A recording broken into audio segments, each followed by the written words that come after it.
परभणी जिल्हा परिषदेमध्ये भाजपच्या गटनेतेपदी दिलीपराव देशमुख यांची निवड झाली असून आज जिल्हाधिकारी संजय सिंह चौहान यांच्यासमोर भाजप सदस्यांनी आपल्या गटाची नोंदणी केली आहे। जिल्हाधिकारी कार्यालयामध्ये यावेळी भाजपचे नवनियुक्त प्रतिनिधी यांच्यासह पक्षाचे पदाधिकारी उपस्थित होते।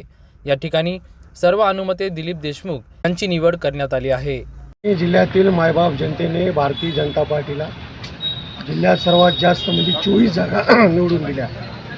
देशाचे कर्तव्यदक्ष पंतप्रधान आदरणीय मोदी साहेब, महाराष्ट्र राज्याचे लोकप्रिय मुख्यमंत्री आदरणीय देवाभाऊ, भारतीय जनता पार्टीचे प्रदेशाध्यक्ष रवींद्रजी चव्हाण साहेब, आमचे निवडणूक प्रभारी चंद्रशेखरजी बावनकुळे साहेब, परभणी जिल्ह्याच्या सन्माननीय पालकमंत्री आणि राज्याच्या राज्यमंत्री माननीय नामदार मेघनादिदी बोर्डीकर साकोरे यांच्या नेतृत्वामध्ये माजी आमदार निवडणूक प्रमुख रामप्रसादजी बोर्डीकर साहेब, आमदार रत्नाकररावजी गुट्टे साहेब, माजी आमदार सुरेशरावजी वरपुडकर साहेब, माजी आमदार सीतारामजी गंधाड मामा यांच्या मार्गदर्शनाखाली जिल्हाध्यक्ष म्हणून आम्ही आणि सर्व आमच्या भारतीय जनता पार्टीच्या पदाधिकारी यांच्यावर जो विश्वास परभणी जिल्ह्यातील जनतेने ठेवला, 24 जिल्हा परिषद सदस्य निवडून आले आणि सर्व नेत्यांच्या सहमतीने आणि जिल्हा परिषदच्या 24 सदस्याच्या सहमतीने एक चांगलं व्यक्तिमत्व असलेले दिलीपरावजी देशमुख यांची भारतीय जनता पार्टी जिल्हा परिषद गट नेतापदी म्हणून आम्ही आज सर्व एकमताने निवड करण्यात आलेली आहे।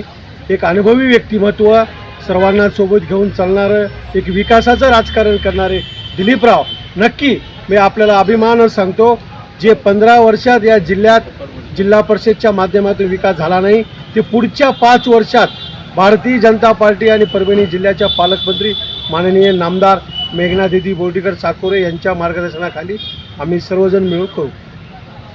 परिषदेचे आमचे सर्व सन्माननीय सदस्य यांच्या पाठिंब्यामुळे माझी आज जिल्हा परिषदेच्या गटनेतेपदी नियुक्ती झाली। या नियुक्तीत आपल्या जिल्ह्याच्या पालकमंत्री माननीय नामदार मेघनादिदी, आपले जिल्हाध्यक्ष सुरेशभाऊ भुमरे, शिवाजीरावजी भरोसे, आपले जिल्ह्याचे आपले भाजपचे नेते सुरेशरावजी वरपुडकर साहेब, माननीय रामप्रसादजी बोर्डीकर साहेब, माननीय गंधाड मामा, रत्नाकरजी गुट्टे साहेब व सर्व जिल्ह्यातील भाजपा मंडळी यांच्या सहकार्यानं, यांच्या पाठिंब्यानं आज जिल्हा परिषदवर पहिल्यांदाच एक हाती 24 सदस्य निवडून देऊन आम्हाला एक हाती सत्ता दिली। आता आम्ही जिल्ह्याचा विकास, जो देशाचे पंतप्रधान, महाराष्ट्राचे मुख्यमंत्री आणि आपल्या पालकमंत्री यांचा जो ध्यास आहे विकासाचा, ते विकास पर्व आम्ही जिल्हा परिषदेमध्ये निश्चितच चालू, एक लोकाभिमुख प्रशासन, सर्व जनतेला आपलं वाटणारं प्रशासन आणि स्वच्छ कारभार करू, एवढी आपल्या माध्यमातून मी जनतेला ग्वाही देतो आणि सर्वांचे नेते मंडळी आणि सर्व सदस्य यांचे आभार मानतो। धन्यवाद। प्रतिनिधी रियाज कुरेशी, DLP न्यूज, परभणी।